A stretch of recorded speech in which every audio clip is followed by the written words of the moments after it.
there. So today's agenda is, a lot of people, when they get that first phone call and it's a voice that they don't recognize, a number they don't recognize, and they are told that they owe money on something. Let's discuss today about the process of collections and then what to do when you're contacted by that agency. Okay.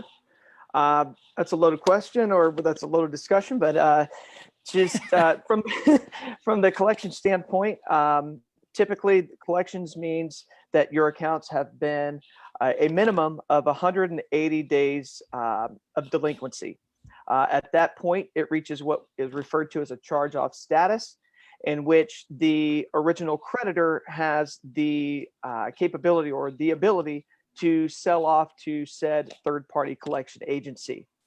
At that point, that third-party collection agency will obviously aggressively make attempts to collect on that debt. The funny part about it, however, is the third-party collection agency, when they approach the original creditors, they're not buying that specific account. They're buying a portfolio of accounts for literally pennies on a dollar. So the unfortunate part is these collection agencies, once they assume the debt or they acquire the debt, if you will, they make an attempt to collect the full amount, knowing very well that they did not pay that full amount that the consumer does owe. So with that being said, there's all kinds of options that the consumer does have, and I'm sure we'll get into that. But that's essentially the collections process, if you will. So when they no longer own that debt, then what goes through, what happens when they initially get that phone call? There's all kinds of things that can go on during that phone call. As a matter of fact, there's all kinds of violations that the third-party collection agency uses in their collection tactics. One of the most common is calling outside of hours. You should be able to only receive phone calls from a collection agency from 8 a.m. to 9 p.m. Oftentimes they will lie and tell you, or they'll lie to other lenders out there about your credit information. They will oftentimes lie about the amounts that you actually owe. There's all kinds of different things. They will say that they can come take something from you, or there's some type of, you can literally go to jail, something along those lines. But there's all kinds of harassment that the collection agency can use when they're on that phone call. But the most important is knowing your rights, I would say. You need to know exactly who it is that you owe. You need to know who the individual it is that is trying to claim that you owe them at this point. You need to know, obviously, how much you owe. And then, obviously, you need proof that they can legally collect on that debt. So let's talk about that a little bit. When most people, when they get that phone call and they get a little bit panicked that they owe it, there are things that those collection agencies have to do by law. What are those as far as the information they have to get to you? And within how long? Well, first and foremost, within 5 days of them acquiring the debt, they have to notify you, whether it be via phone call or via mail. Most often the common, or I should say the most common, is in writing. It has to be within 5 days, I should say, who it is, what they're attempting to do, and the amounts that they're attempting to collect from you. That's a given. That's by law. They have to do that. So when people get that phone call, we often hear that talk about aging of debt that's owed, because they're going to contact you away and they're going to say they own that debt, but they have a specific period of time, or you have a specific period of time that you would need to owe that debt, correct? Correct. I believe, if I'm not mistaken, you're referring to the statute of limitations. Yes, sir. The statute of limitations is the legal amount of time that any type of lender or creditor or collection agency can collect and or sue you on that debt. The statute of limitations is very important because of the fact, after the statute of limitations has expired, they can no longer legally collect on the debt itself. However, there's caveats to it. For example, every time you answer the phone, every time you have any type of anything that is deemed as correspondence, if you will, with that said third party, that will re-trigger the statute of limitations. So for example, if you have an account in which your specific state, the statute of limitations is 5 years, you have a debt that is 4 years old, and all of a sudden after 4 years, you decide to call them up because you came into a windfall of money, but you don't necessarily want to pay them at this time. As soon as you make that phone call, it starts all back over at square one. So now it re-ages that statute of limitations. So let's take, what happens if you don't think that debt is yours? Like you really have no idea what they're talking about. They're being, and oftentimes they have a reputation of being a little bit aggressive on the telephone in what they say, which can be just emotionally daunting into itself. Mhm.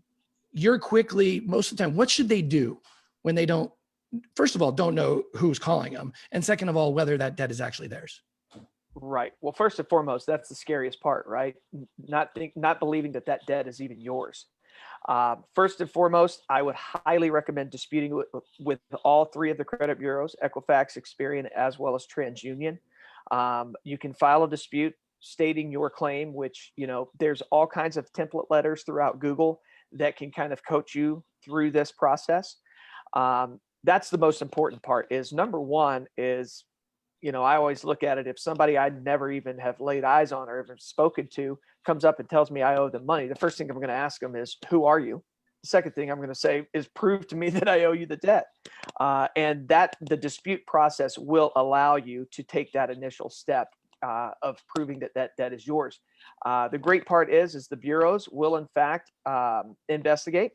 And if you can provide valid proof that that debt is not necessarily yours, then in fact, by law, that item has to be removed from the credit report. It sounds easier said than done, but that is definitely the first step. And how many days typically after you submit that do they have to prove that the debt is actually valid? Great question. The bureaus are given 30 days by law to verify and or investigate your dispute. You're protected that way as well because the bureaus are inundated with disputes. So there is a likelihood they may not even get to your dispute. But if that is the case, you're also protected by law, because if in fact they cannot verify or they cannot, quote, get to your dispute within that 30 days or that 30-day time frame, then again, by law, that item has to be removed as well. We hear a lot that collections will say, callers will say, we're going to sue you for the debt. We're going to take you to court. What is their actual recourse when it comes to that? Because a lot of times they're just threatening you, right? That's usually their first line of defense, is they're going to threaten you with a lawsuit. By law, they can, in fact, as long as it is verified and a validated debt, they can, in fact, take you to court and sue you. As long as it's within that statute of limitations timeframe, as we mentioned earlier. Quite frankly, it is an extremely long process, and it is extremely expensive for that third-party collection agency to take that individual to court, especially if that individual is located outside of the brick and mortar state in which, or the state in which their brick and mortar is established. Realistically speaking, the higher the debt load, the more susceptible you are to having legal action taken upon you. But always remember, with an unsecured debt, a third-party collection agency cannot physically come take anything from you. This isn't a car loan. This isn't a mortgage. You have no collateral. This is what we refer to as unsecured debt. They simply gave you money based on your previous or prior credit history, or current credit history, if you will. So always remember that. No matter what threat they give you, always remember from a consumer standpoint, they can't physically come take anything from you. That's good to know. I guess this just goes down to common sense these days, especially that I know that my wife will never answer a phone number if it doesn't come up with a name on it. But in the bottom line is, when you do get that call and you don't recognize it, what steps should you take as far as how much of a conversation should you have with them? From my professional standpoint, zero. As anyone probably does nowadays with a cell phone, if you don't recognize the number, don't answer. If it's important enough, they're going to leave a voicemail. That voicemail is going to dictate whether or not whether or not you're going to call that individual back. Bottom line, I would have the least amount of correspondence with a third-party collection agency as possible. Okay, so they probably will leave a message for you to call back. And so, but that is the point in time when you can use that to really find out and do your research on what it might be, right? So should they call them back? Any expert in this industry would probably tell you no. Yeah, I figured you were going to say that. They're not some people you really want to talk with anyway. No. A lot of times people will think that their individual account was sold from their original creditor to somebody, but that's not necessarily the case on how this happens, right? Mm-hmm. That's true. There's acquiring a debt and there's assuming the debt. Typically, a third-party collection agency that acquires the debt will be able to negotiate some type of payment plan or something along those lines, in which, let me back up. So if they acquire the debt, they've actually purchased it. If they've assumed the debt, they are doing nothing more than collecting on behalf of the original creditor. Okay, and is there a difference? Yes, there's definitely a difference, because assuming the debt is you're doing nothing more than getting paid to make collection efforts on the debt for the original creditor. Acquiring the debt means you've purchased the debt and now you now own that debt. So you can essentially call the shots, assuming that there's any negotiations made and whatnot. When going back to the assumption of the debt, they cannot speak on behalf of the original creditor. So you can arrange some type of negotiation, but they will always have to get back to you because they'll have to talk to their quote said client, which is the original creditor. So let's say we're working with Capital One. Capital One is having somebody try to collect the debt on their behalf. Mm-hmm. They can't make that final answer. They have to go back to Capital One to see if it's an okay deal. 100%. All right. So now while we're there, kind of discuss what is it that somebody, if they're trying to negotiate with somebody, explain how when they buy the debt, when they buy an amount of debt, let's go back to Capital One, and Capital One is going to sell this debt to a ABC collection agency. How do they go about doing that? So again, it goes back to very early in our conversation. So ABC collection agency will approach Capital One and say, hey, Capital One, I understand you have, call it for number's sake, you have $10 million of charged off said bad debt. Tell you what, we'll take that off your books and we'll take that off your hands and we'll give you, say, $1 million. So they've basically purchased $10 million worth of debt for $1 million. And actually, that number is probably lower than that. But anyhow, the point I'm trying to make is they purchase it for pennies on a dollar. So anything that the collection agency can obtain for more than what they've purchased, that's pure profit for them, right? So that's why, oftentimes, and this is probably another segment that I'm sure you guys will talk about, but that's why third-party collection agencies are willing to, quote, negotiate or settle the debt for a lesser amount. But that lesser amount, or that negotiated amount, has to be more than what they purchased it for. And there's all kind of algorithms that they use, so on and so forth. But the fact of the matter is, that's why they're so quick and willing to, let you off for a lesser amount than you owe, is because of the fact they didn't pay in full. And quite frankly, to any consumer out there, if you have a third-party collection agency asking you to pay, if you owe $5,000, they're asking you to pay $5,000. It's like, well, you didn't pay $5,000. Why should I have to? So that's the way I look at it. If it's in that position, then they should definitely, if they're planning on paying it back, they want to pay it back, they definitely should then negotiate. Now, for instance, look, I pay taxes. I have a home that has plumbing. I don't do my own taxes, and I'm definitely not fixing my own plumbing.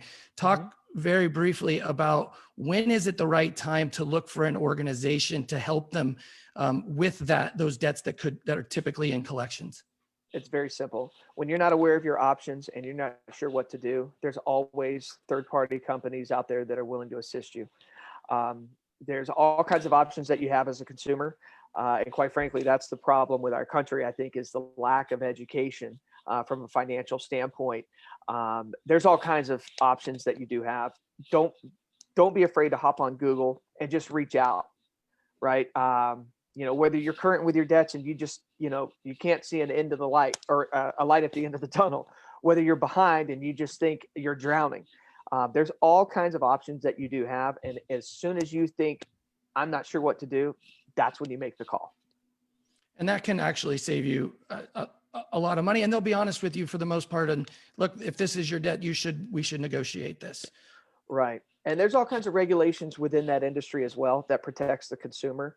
So, there's not a company that's going to come to you and where it says it sounds too good to be true, because if it is, that's when you start running. Most of So them if they say that they can fix your credit no matter what, you're good to go. You should be very wary of that. Yeah, absolutely. Absolutely. Great. And so we talked about places that you can go to look at what your rights are as a consumer. And two of the big ones are the Fair Debt Collection Practices Act and the Fair Credit Reporting Act, right? Do you recommend that people go to those to really find out what their rights are? 100%. Absolutely. I would say the Fair Debt Collection Practices Act, if you're being harassed, that is probably the number one, just because you need to know your rights as a consumer. The Fair Credit Reporting Act, that is a little bit different. That's just, how it's being reflected on your credit report. That's if something's not yours, right? Because a lot of times people will get the phone calls and that's where they might not even be aware of what's on their credit report. And there's accounts that aren't even theirs. Number one. Number two, what if that account is inaccurate? What if it's saying you owe 5,000, but you actually owe 3? Well, that is in violation of the Fair Credit Reporting Act. It has to be removed. Things of that nature. Yeah, I mean, those are very two important right. sites. And I know that 50% of all credit reports have errors on them. I mean, that's the one thing about credit reporting, right? Is they are not making sure that the information that is submitted to them is correct. So that's on us. I think it's higher than 50%. I think it's 3 out of every 5, if I'm not mistaken. That's astonishing. At least one type of inaccuracy on their report. That's crazy. Jory, thank you very, very much. My pleasure. I think it's now time. We're going to sit there and we have times for questions. So if any of you out there have questions and you've been sending them to Felipe, please fire away. Perfect. Thank you, Chase. And we do have some questions over from Facebook. So we'll get to those. And then if the attendees here have some, feel free to drop those questions in. You guys touched on some of these briefly, but this one's kind of a combination of two questions. What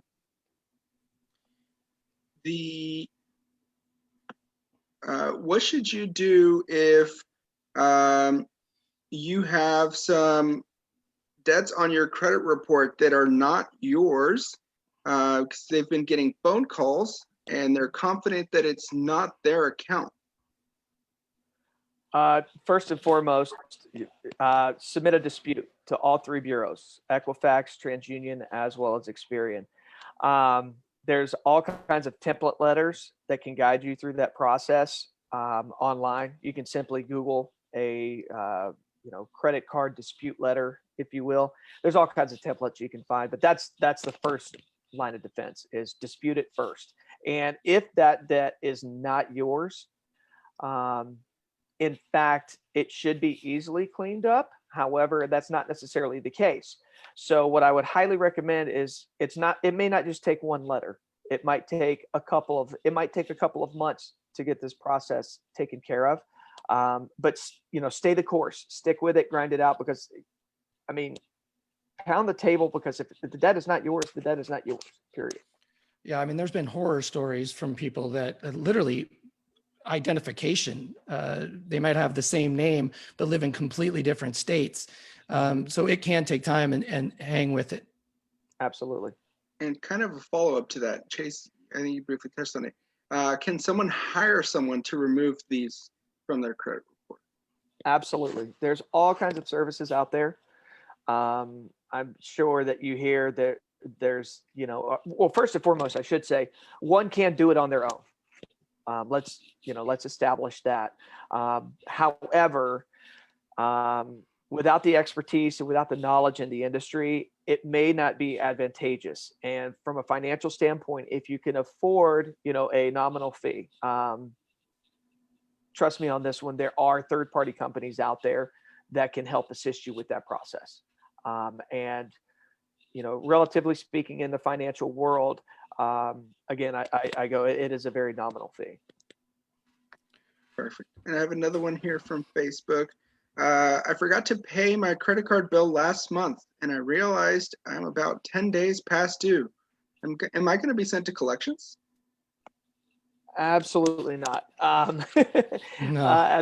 As a matter of fact, typically it takes 180 days before it's actually considered charged off. Now, original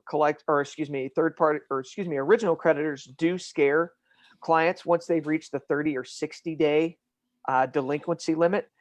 They'll say that they're now in collections, which simply means they are in the collections department within that bank or within that lender. As far as going to a third-party collection agency, that can't happen or will not happen until you're a minimum of 180 days delinquent. And I believe that's law now, correct? Yes. That was part of the Fair Credit Protector or the CFPB with that the Fair Credit Act. Yep. And also, if you're 10 days past your due date, they're not going to even, like Jory mentioned, they're not even going to bother with you because you'll get your next invoice. Now, if you don't pay that, they'll send that to your credit report, but just being late on your date, if you pay it before the next billing cycle, you're good to go. You're just going to pay a late fee. They're not going to even send you to your credit report at that point. Correct. Perfect. And just going down the list here on Facebook questions, what would you say the biggest challenge when it comes to fixing your credit or correcting a credit report? The biggest challenge that consumers have is their patience. You have to take into consideration the credit wasn't ruined overnight, so it cannot be fixed overnight. Obviously there are third-party companies that can assist you with that. There are ways to go about it on your own. But the biggest challenge is knowing your rights, using them to your advantage, and having a little bit of patience. The good there if there is a positive out of having bad credit or poor credit, if you will, is it can always be fixed. It can be repaired. It can be restored. It's not the end game, right? It's just a little hump we got to get over, but it just takes patience. Perfect. And we have some questions here from some of our attendees live. Do fraudulent and fake debt collection claims exist? And how can consumers protect themselves to responding from false calls or letters? What are some red flags they should be looking out for? First and foremost, if you don't think the debt is yours, zero correspondence. The first thing you do is take that letter and then file a dispute explaining that, that in fact is not your debt. You don't recall it, so on and so forth. You got to take common sense into play here. If you know for a fact that debt is not yours, why would you even correspond? Take the necessary steps from a legal perspective on ways that you can go about on your own to verify or validate that debt is even yours to begin with. And that goes back to the disputing process, as we mentioned earlier. Yeah, and be very, very careful and wary of emails that you get regarding that you owe a debt, because they're really good at making it look like Bank of America or Capital One or what have you. They're not going to send you an email demanding their money. So be don't click on it. That's phishing. There's horror stories where you could have, like, for your instance, like Chase, you had mentioned, they will have, like, let's just say hypothetically speaking, the normal website is bankofamerica.com, right? Well, they might have Bank of America with 2 A's at the end of America.com. Well, the average individual is going to see that email and not even pay attention to the actual link it's coming from. So that's other ways that they could go about. I know the government's cracked down on that since then, Yeah. but that was a way in which that they used to make attempts on fraudulently trying to collect on debts. Yeah, and they're still trying. I mean, Yeah. we get emails all the time with that, scare tactic. Oh, I bet. Perfect. And we have some more questions here from attendees. Once a negotiation is reached with a collection agency, how does a consumer go about obtaining proof that the debt has been settled? And what reassurance can the consumer have that another collection agency will not approach them about that same debt? That's a great question. I actually get that a lot. First and foremost, should you ever attempt to negotiate or settle a debt for a lesser amount, the first thing you do prior to sending any type of money to that third-party collection agency is tell them you want to see something in writing stating that this debt, once you receive your funds, this debt has now been resolved and or settled for less, whatever the case may be. Another tip I would mention is also make a request that once you do submit that payment to them and the debt has been resolved, that they will submit a request to have that removed from the credit report as well. Okay. Last but not least, if in fact you have resolved the debt and you have proof that the debt has been resolved and you notice, say 2 months from now, that in fact it's still being reported as though it's a debt that you owe, simply take that letter that states that that debt has been resolved and submit that to all 3 bureaus, and it should come off just like that. I say it's just like that, but again, it's going to. It doesn't feel just like that. No. Which is kind of another leads us to one of the next questions is, how long does it take for the average person to clean up an error on their credit report? That's going to be a case-by-case scenario. And the reason why I say that is there's more than one factor. There's more than that payment history and derogatory items listed on a credit report when it comes to factors of a credit report, or excuse me, credit score. I would realistically say that if you have derogatory or inaccurate items on your credit report and you're making, I guess you could say, what's the word I'm looking for? If you're making, monthly attempts to get these items removed, realistically speaking, it should not take you anything between, I would say, anywhere from 6 to 8 months, give or take a couple of months either way. Some items may be a little bit tougher than others. Perfect. And I have one more question as of right now. Someone is wondering about if you could touch on a little bit on settling debt at lower amounts once they are in collections. Correct.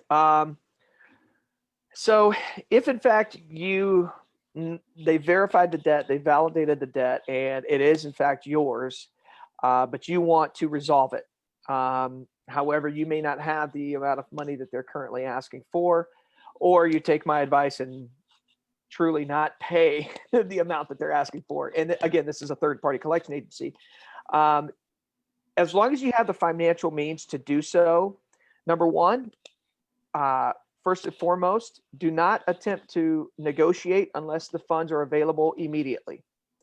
Number two, never start with your maximum amount that you can pay.